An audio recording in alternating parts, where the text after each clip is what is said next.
Nous avons parlé de la coopération bilatérale. Bien entendu, vous connaissez les relations entre la République française et la République de Côte d'Ivoire, qui sont des relations excellentes.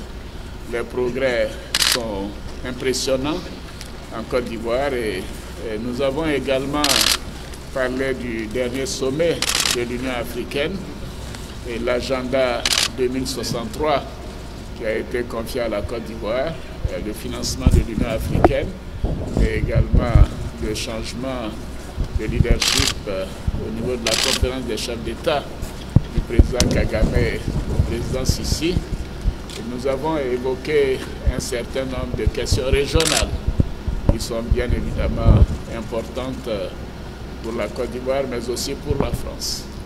Et les questions spécifiques ivoiriennes ont concerné notre volonté de maintenir le programme du métro et d'assurer son financement et de travailler à la mise en œuvre rapide de l'Académie pour la lutte antiterroriste. Voici en gros les points dont nous avons parlé et c'était un très bon entretien. J'ai encouragé le président Macron à continuer ce grand débat pour apaiser son pays et je suis réconforté de voir que les choses semblent effectivement aller dans la bonne direction. Afrique Presse, Afrique Presse. Oui. Oui. Mais attendez 2020, j'ai déjà donné ma réponse à plusieurs occasions. En 2020, vous connaîtrez ma réponse. Afrique Presse. Oui. Une question nationale. Oui. Vous avez évoqué la question du métro. Oui. Qu'est-ce qui coince, qu'est-ce qui bloque? C'est un de deux. Oui. Le gouvernement ivoirien a fait de l'année 2019 oui. l'année du social. Concrètement, oui. Comment cela va se traduire dans les ménages ivoiriens? Oui. D'abord, sur le métro, nous avons, vous savez, un linéaire de 37 km et demi. Évidemment, quand il y a des avant-projets sommaires, bon, c'est des termes très techniques, on se rend compte quelquefois que les montants sont très élevés, dehors de l'enveloppe qui avait été arrêtée avec le groupe STAR, le groupe d'entreprises françaises. Donc nous travaillons à faire en sorte que le financement du métro soit à l'intérieur de ce qui a été arrêté au départ. Là, c'est le premier point. En ce qui concerne les dépenses sociales, vous savez, j'ai dit que l'année 2019, l'année 2020 sont les deux années du social. La Côte d'Ivoire a eu des performances économiques parmi les meilleures au monde. Depuis 7 ans, nous avons des taux de croissance annuels d'environ 8% par an, un taux d'inflation très bas de 1 à 2%, une maîtrise des dépenses publiques, un déficit budgétaire de 3 à 4% et j'en passe. Donc c'est un pays qui est bien géré au plan macroéconomique, les performances sont là, les infrastructures ont été construites, nous avons amélioré l'accès à l'eau potable, à la santé, aux écoles, à la santé, mais nous avons pensé qu'il fallait faire un effort particulier sur le social, puisque beaucoup de gens nous disent oui, tout ça va très bien, mais au niveau de la réduction de la pauvreté, nous ne ressentons pas de manière effective donc les progrès. Et c'est vrai que le taux de pauvreté a baissé en dessous de 50%, de 40 à 45%, alors que nous étions largement au-dessus. Et nous avons concentré plus d'1,2 milliard d'euros de dépenses sur ces 2 années, en complément des dépenses déjà dans le budget, pour cibler un certain nombre de dépenses précises. Par exemple, si vous allez dans une région et que les pompes villageoises ne fonctionnent pas par manque de réparation, ce programme social le fait. S'il y avait des poteaux d'électrification qui ont été là, mais que malheureusement l'électricité n'était pas arrivée, nous approvisionnons immédiatement la localité. Nous avons mis en place un programme électricité pour tous, au lieu de 150 000 francs CFA pour que le particulier puisse brancher l'électricité, ce qui fait quand même plus de 200 €. Nous avons mis un système où avec 1000 francs CFA, on peut avoir de l'électricité et payer le reste sur 10 ans.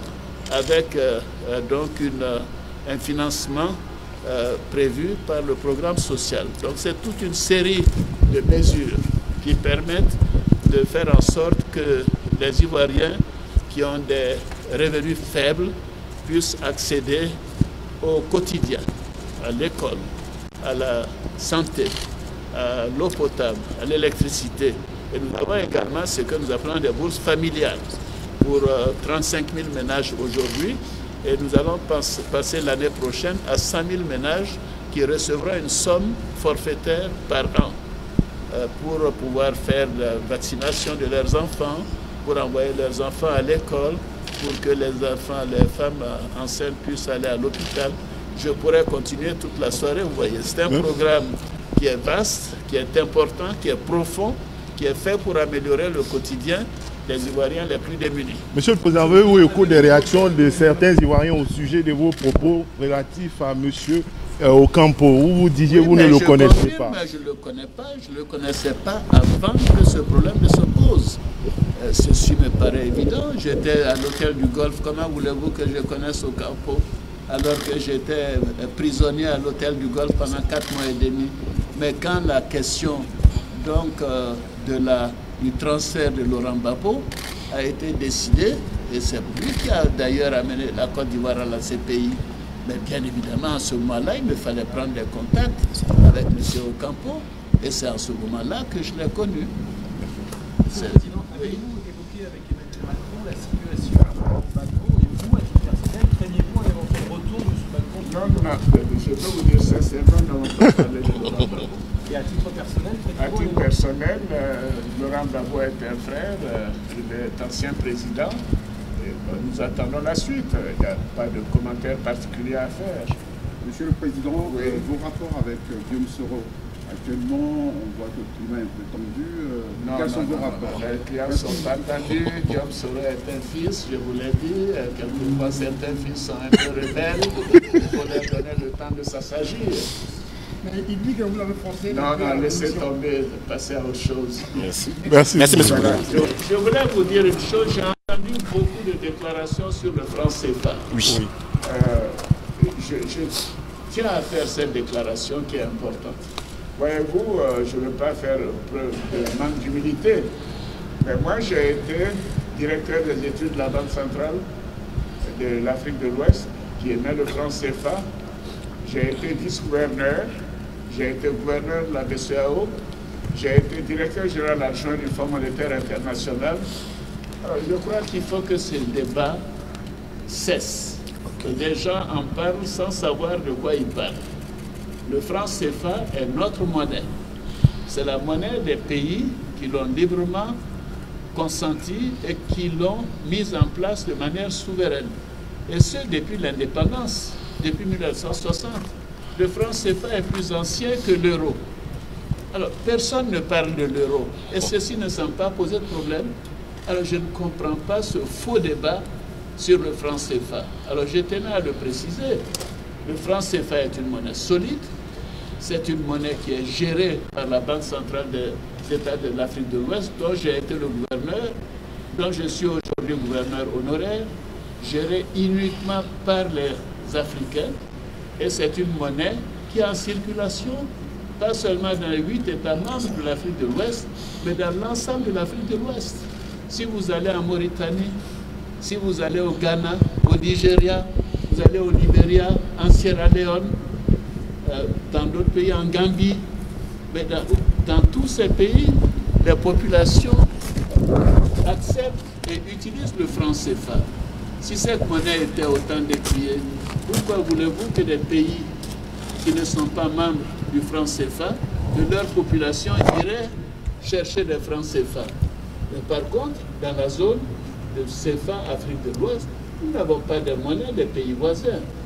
Parce que cette monnaie est solide, elle est appréciée, elle est bien gérée.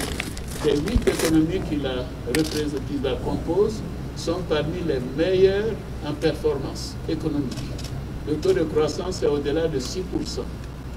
L'inflation est basse. La pauvreté se réduit.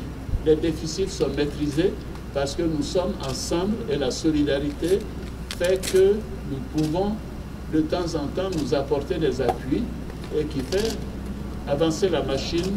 C'est une monnaie qui est solide et c'est une monnaie, bien sûr, pour laquelle nous allons faire des réformes en temps opportun. Mais ça, c'est notre affaire. Et je souhaite vraiment que ce faux débat puisse cesser.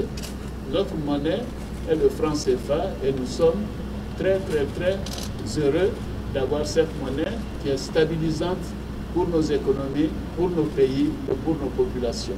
Je vous remercie.